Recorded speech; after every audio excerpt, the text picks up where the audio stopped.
A very warm welcome to this online debate on gender equality in the Balkans, and a very warm welcome on behalf of the Balkan Traffic Festival for music, culture, and above all, human connection. Now, my name is Olaf Bruns. I'm going to guide you through this next 45 minutes. And these debates, well, initially were planned as on-stage debates in a very prestigious cinema here in Brussels. And well, I would have loved to sit with you guys around me on stage there. So just for the viewers now, make an effort of imagination to just imagine the red curtain behind me, the stucco around and everything. That's how we would be sitting in a normal setting. But then, of course, came the coronavirus. Everybody knows that, and forced to shift everything online. So here we are now connected to by video conference. And everybody is glued to their screens watching us, but the one thing that hasn't changed is that these debates are not intended as like expert panels, like very high grandiloquent debates, but it is rather about, well, bringing people together, sharing experiences, listening to each other, and well, what we dream of, the best case would be to participate in creating networks. Now, this one is on gender equality in the Balkans, and it's of course a very sore topic in the Balkans, but let's not fool ourselves. It's something which is very, very much an important topic here too. Like just let me pick one random example of the current situation, this COVID-19 situation. The lockdowns forces many women all over the planet to endure the violence of their frustrated partners. So this is something which it's very important to debate in the next 45 minutes. But let's not lose so much time. So I'm going to do the first round of introductions. And there we have firstly Delphine Uber, the elder woman in charge of culture here in Brussels, the city that hosts us. Delphine, probably you're just a few kilometers from where I'm sitting, and we have to meet by video conference. But Brussels, of course, the place that would be hosting us in normal times, but that's not the case. A very warm welcome, Delphine. Thank you. We have Jovanjoli Ulicevic, I hope I get your name right, who is the executive director of the Spectra Association in Montenegro. Welcome, Jovan. Where do you join us from? Oh, from Podgorica, Montenegro. Thank you. From Podgorica. Thank you very much. And we have Stefan Sparavallo, activist for the Dasečna movement in Serbia. A very warm welcome to you too. Do you connect from Belgrade? Yes, from Belgrade, Serbia. Thank you for inviting me. Very warm welcome. And we have finally Skipes Kamberi, an artist from Kosovo. Do you join us from Pristina? Yes, I'm from Pristina, calling.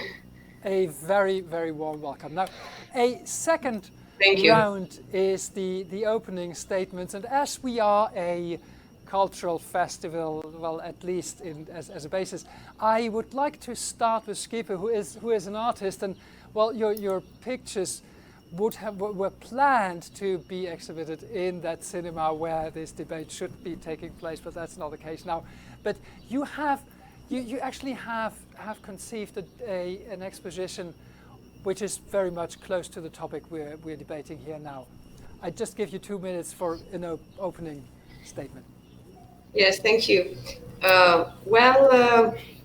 I'm an artist who recently, in my new series of my artwork, I try to reflect this position of women especially in patriarchal families. It's a series that I've done these last 5 years now.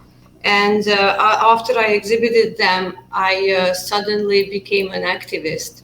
And everyone was calling me to talk about gender equality and things like that. But I'm just an artist who reflects on these issues and maybe try to do things better for the position of women in society. Since I was inspired from the Code of Legdugažini, which was a book of law that was used centuries ago in Pristina, and there were some laws for the woman with no right at all. So that's how I got inspired and reflected on my artwork. And I try to visible these problematics among women, and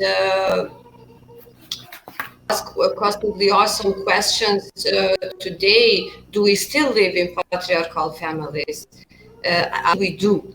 I mean, not as before, but still in some rural places you can find some patriarchal families, and I constantly think of those what we do. How should we? How can we make things better for them? And this is a preoccupation of my artwork. What I do lately. Skippe, thank you very much, and I think this key topic of do we still live in patriarchal families, it's probably something that is not only true for remote mountain villages in Albania or Kosovo, but it's something which is very much true for even city centers in places we live in. For example, here in Brussels, and that's the transition to give the floor to Delphine for a couple of introduction remarks. Yeah, hi everybody, and again, thanks to Balkan Traffic for organizing this debate, which is gender balanced, and that's a good point. So it's really a pleasure. I can speak as a young woman involved in politics. So as a woman, no, in general, it's not easy to get involved in politics, but when you are a young woman, it's certainly not easy, but still it's easier in Belgium than in other countries. So I'm still lucky for that. And I'm here in Brussels, and I have some power, and I would like to use that power to make decisions that can really change the world in a better sense, like in a better gender balanced world. And I'm really working with my team on the place of women in culture, and I'm sure that talking about the place of women in culture is really talking about the place of women in our societies. So for me, it's very important. And when I say women, I also, of course, think about LGBTQI people, because for me, it's really the question of who can we have a world where everybody can find its place, because there is place for everybody. Thank you. And I think already these two first introductions with Skippe just telling in a few words her way from art to activism, and you just basically picking up the ball there from activism to politics, and this politics being linked to culture shows us how interconnected all these topics are. But we go on with the introduction statements. Jovan, the floor is yours. Yeah, thank you. I think two people for me is very important stuff, and the question Jovan, I have to interrupt No, you. no. The sound quality is very bad. Could you just see if the connections of your microphone is working?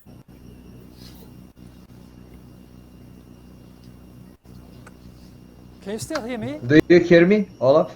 Yeah, now I can hear you.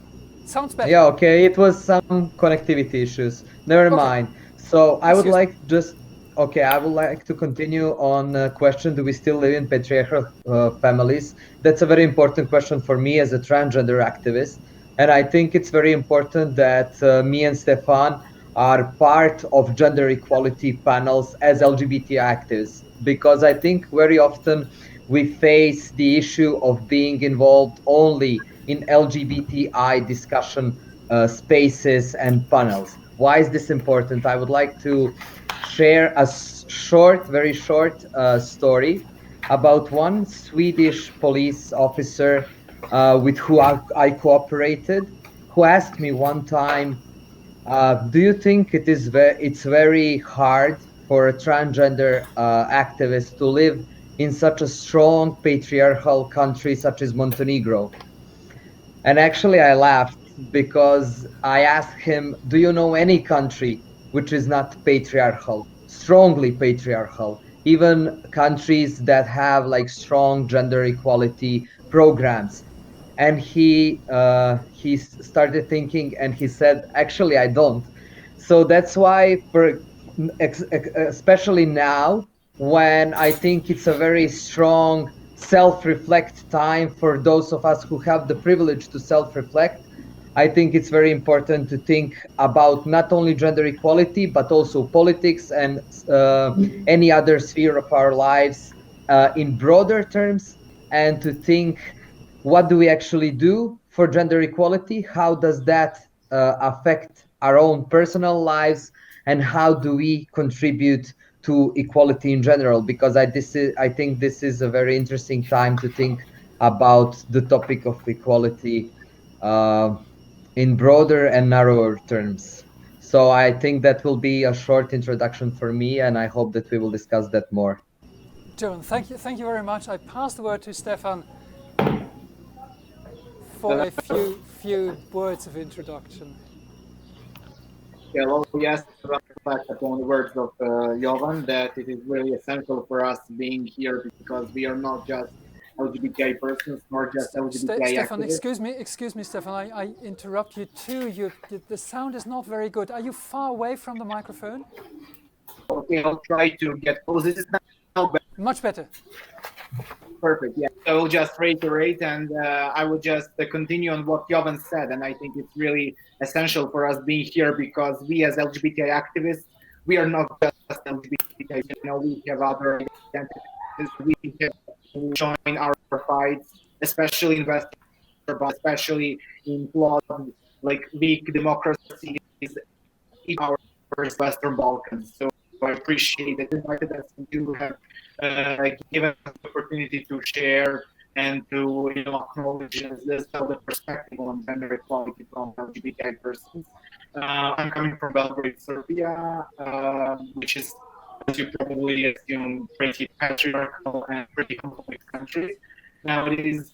And I'm always joking for myself that I am a token minority, as people would say, because I am a bisexual man, I am LGBTIQ activist, and I am a national minority as well in Serbia.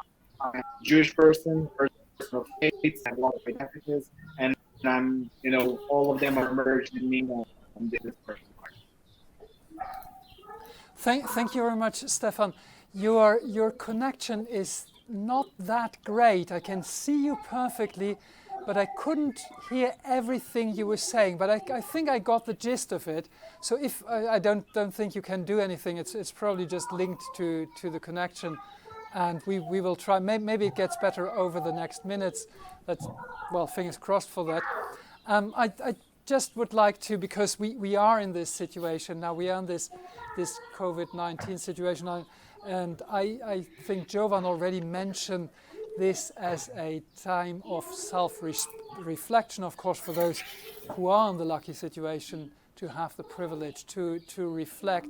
But I think it raises a number of questions which are, of course, related to access to healthcare and so on. So, Jovan, because you mentioned it, may I ask you to just expand a little bit further? What for you is new in this very moment now? You think for me personally? For you personally, but related to the topic we're speaking about. Yeah, okay. So for me, this is a throwback to years of complete isolation because of my identity. So that's why I said now, because I am one of the privileged ones who are activists, who have the time and space to self-reflect and provide support for other people from the community. This is some kind of a throwback in those years which were forced isolation, such as now. Now it's like global, it's general. We are all facing self-isolation. When I look at my community, I can see now how many people were left without food, were facing extinction from their houses, how many people are facing very strong mental health challenges and obstacles due to this high isolation and restricted resources to mental health, and how many people are kind of locked down with their abusive families. So in this regard, I would say that these times yes, they are an opportunity to self-reflect for many activists and to reassess how activists do their work, and also what needs to be changed in order for communities to have better access to resources and so that we will not say in the future that self-reflection is a matter of privilege.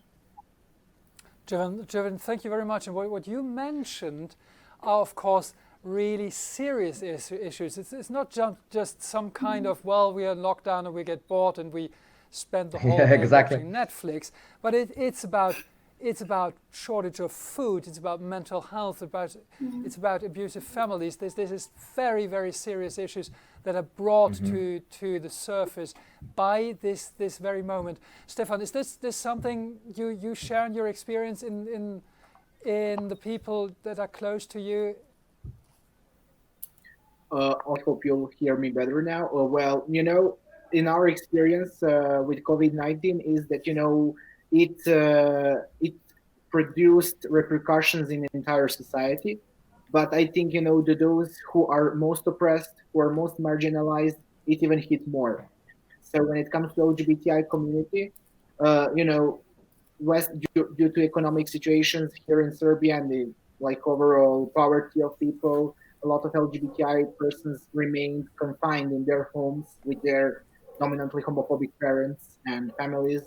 So can you just imagine how does it affect an average LGBTI person being constantly in the risk of exposure, of course, that come out and being 24/7 available of hearing homophobic slurs from their parents and families. So we often say institutions, competent authorities, law agencies say we have to take care of our health during crisis, but I think somehow mental health is always omitted, and we have to particularly take into account mental health of LGBTI persons who are now in the very severe risks of hurting their mental health. And in this regard, we as an organization have organized a online chat for LGBTI persons, like online support chat with our psychologists, with our staff members. So we decided that we as civil society organization, as the biggest LGBT organization in Serbia, have to do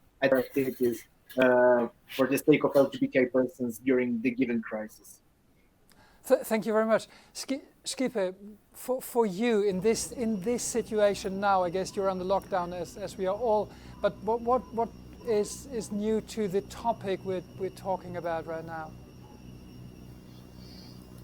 Well, first, let me tell you how the people that surround me are affected by this lockdown. Actually, they are mainly artists, and it affected positively on them because they now have time to think and to reflect on things that they did, and especially they have time to create new concepts to continue their art. But on the issue that we talked earlier, this isolation, as I said, women who live in patriarchal families, in a way they are isolated for the entire of their life, and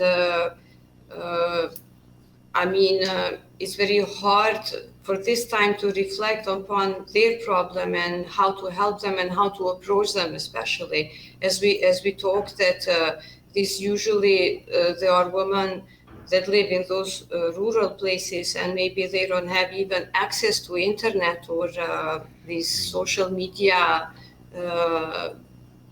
things. But artistically, for me personally as an artist, this confidence made me good. It impacted me in a positive way, and I already tried to think some new concepts related to women. I don't know why I'm attached to them, and because I'm seeing the importance of art toward these topics, and the debate I make with my artwork, and I see the importance of my art to touch a problem. So this isolation thing personally made positive impact. Thank you very much, Skipper. Delphine, I would try to take this this argument further to a totally different context, which is Brussels, of course. But then there is, of course, one thing which is also related to economic hardship. That the culture sector is, of course, one that takes the biggest hit now. So in this situation of crisis, and as Stefan very, very rightly said, more you're marginalized, harder it hits you. So it's for you being in charge of culture in a big city like Brussels, what can you actually do to, on the one side, keep the cultural sector afloat, and on the other side, still pay attention for this important topics we're talking about, gender balance and also LGBTQ rights? Yeah, so talking about the Balkans, of course, the situation is different in Brussels, but not that much, because here in Brussels and in Belgium, we also have women who are victims of domestic violence. And I also would like to express my solidarity. Also, I think about all the people stuck in their home with homophobic parents. Must be very, very difficult for them. And I am sure that art and culture can really be a means for we were talking about mental health and also problem of isolation of person, and I am sure that culture and art is the right answer. So here in Brussels, in Belgium, and in other countries in the world, it's such a mess for the sector, for the whole sector, cultural, also talking about events, also regarding tourism issues. So it's very, very, very difficult for actors. But as a politician, I think it's very important to give some hope to the people. And how can we give hope is by taking action. So our actions here in Brussels, so in the capital of Europe, of more or less 500 million European citizens. So the first emergency is to find solution right now for the people who have no revenues, for artists, for cultural structures who need help. And really here, it's my priority. So we are working like very hard to find solution, because here in Brussels, so every mass event is forbidden up to end of August. So it's a big deal for many events. Festival summer, basically. Yes, but as we were talking about isolation and people who are alone and stuck in their homes, and it's important to find new ways, I think, and I'm trying to have new ideas on the way to get people together. If people cannot have access to culture, then culture must go to the people, and then we are trying to still have ideas for this summer and to still have the opportunity to offer something to the people. This is exactly what we're trying to do right now. We're just trying to bring culture and interesting debates to the people via video conference. Stefan, there's one thing I want to pick you up on. In your introduction video that you sent, you mentioned the Serbian Prime Minister, who is openly lesbian in a country where such a thing is not even recognized, living in a partnership, having a child in a situation where it's not even recognized. Could you just tell this to the viewers who maybe don't know this absurd situation? Yeah, it's kind of absurd because the Serbian constitution actually bans same-sex marriages because it defines marriage as a union of men and women, and we have an openly lesbian prime minister living with her partner. Yeah, it's an absurd situation, but it just tells that political representation does not tell a thing, does not give a complete image on the position of minorities or like LGBTI persons in one country, in one society. So I actually our actual prime minister. Current prime minister, she was the minister for local administration, and then was appointed as a prime minister. Of course, she was appointed, not elected, so it is another perplexed thing because she was not voted but appointed in the national parliament. And yes, it's an absurd situation. She was asked numerous times whether she will do something for LGBTI community, and she always states, she always just runs away from her identity, saying that she's prime minister who happens to be LGBTI, not LGBTI prime minister. LGBT identity is not her sole identity, and but it is just the example because she's privileged. She spent more time in the West than in Serbia. She got her child, I mean, her partner got a child through IVF in Belgium, which costs dozens of thousands of euros, which average Serbian citizen cannot afford in lifetime. And, she doesn't care. And it's just example that really, that you're LGBTI and if you're privileged, it doesn't necessarily mean that you care for others, let alone for your own community, but for other marginalized groups, as Roma people, as refugees, as asylum seekers. So that's just a penny for a thought. So that brings me, I think, implicitly, it somehow builds the bridge to something Jovan said in his introduction video, and that was intersectionality, of course. Mm-hmm. Now, this is I said in the beginning I don't want to do an expert debate, but I think it's a central concept. Jovan, can I ask you to explain that in a few words to our viewers who may be not so familiar to this concept? Because I think it's a central one. It's one, if there's something really important about this debate, is to get this concept through. I think that this example of a prime minister of Serbia is a very good example. This is a pure example that identity doesn't necessarily connect us. So not all, for example, LGBTI people show solidarity to each other. Not all women show solidarity to each other. Not all people with disabilities, etc. I think that's why it's very important to recognize that I, for example, do not have one identity. And I don't think that identity is very fixed. It's very dependent on the context where you live in, or where, for example, when I travel, it's very important that I'm perceived as man from Balkans. That's something that is very relevant when I go to Europe. I think that we need to understand that intersectionality, actually, it means that we'll have different identities which intersects on one place. And that's why I think it's very important when we look at equality, at solidarity, at justice, that we look at roots of oppression. For example, being an LGBTI and being a part of gender equality, that's not inclusivity, that's necessary.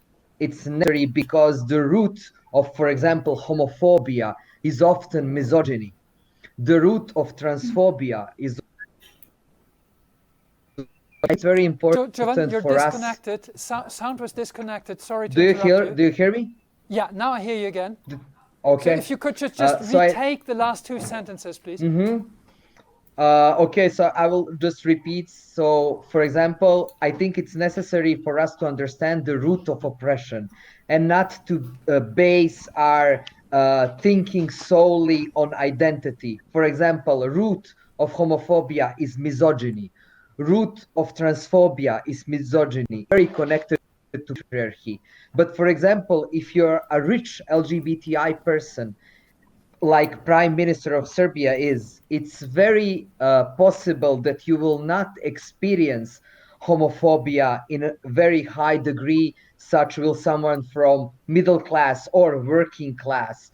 I think it's important to understand, for example, if you're a Roma trans person, you will not experience only transphobia, you will experience transphobia, racism, and also classism. And I think that's very important to understand these intersections. And won't be long, just one more sentence. I think it's very important for us to understand the very frequent tribalism in which we are.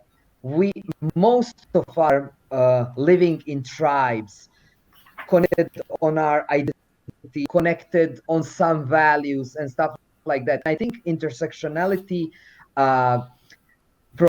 provides ability to go out of these tribes and connect to humanity and to other people, not just based on our similarity with them. Thank you very much. Skipe, Skipe, can you hear us? Are your picture Yes. frozen? I hear you. Can you But hear me? I can hear you. Do you see your work as an artist working on issues like women in traditional families within this context of intersectionality?